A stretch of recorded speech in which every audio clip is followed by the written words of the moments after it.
করুন পিতার পুত্র সন্তান নেক পুত্র সন্তান রব্বি হাবলি আল্লাহ আমাকে দান করুন একটা নেক সন্তান মিনাস সালিহিন। আল্লাহ পাক রব্বুল আলামিনের কাছে যখন দোয়া করলেন ইব্রাহিম আলাইহিস সালাতু ওয়াস সালাম দোয়া করার সাথে সাথে আল্লাহ পাক রব্বুল আলামিনের কাছে গ্রহণযোগ্য হয়ে যায়, কবুল হয়ে যায়। আমরা আল্লাহ পাক রব্বুল আলামিন ইব্রাহিমকে জানিয়ে দিলেন ফাবাশশারনাহু বিগুলামিন হালিম।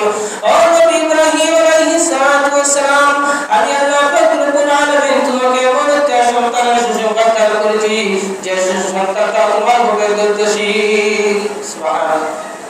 আল্লাহ ঘোষণা করলেন ফাবাশশারনাহু বিগুলামিন হালিম, আমি আল্লাহ তোমাকে এমন একটা সন্তান দান করব, পুত্র দান করব যে সন্তানকে তুমি পাবে কি দর্শী।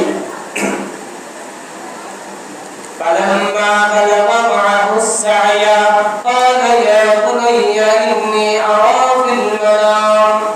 আসুন, যখন ইব্রাহিম আলাইহিস সালাতু ওয়াস সালামের সন্তান ইসমাঈল আলাইহিস সালাতু ওয়াস সালাম যখন দৌড়াদৌড়ি করার বয়সে উপনীত হলো, এই বয়সের মধ্যে তারা মতামত করেছে, অর্থাৎ 8 থেকে 12 বছর বয়স পর্যন্ত একটা ছেলে যে পরিমাণ দৌড়াদৌড়ি করে বা তাকে দেখতে যে পরিমাণ মায়া লাগে, মহব্বত লাগে, ভালোবাসে, এই পরিমাণ বয়সে যখন উপনীত হলেন তখন ইব্রাহিম নবী স্বপ্ন দেখলেন। দেখেন ইব্রাহিম নবী কত পরীক্ষা আল্লাহ করেছে। ইব্রাহিম নবী স্বপ্ন দেখলেন, আল্লাহ বলতেছেন আমার নামে তুমি কুরবানি করো।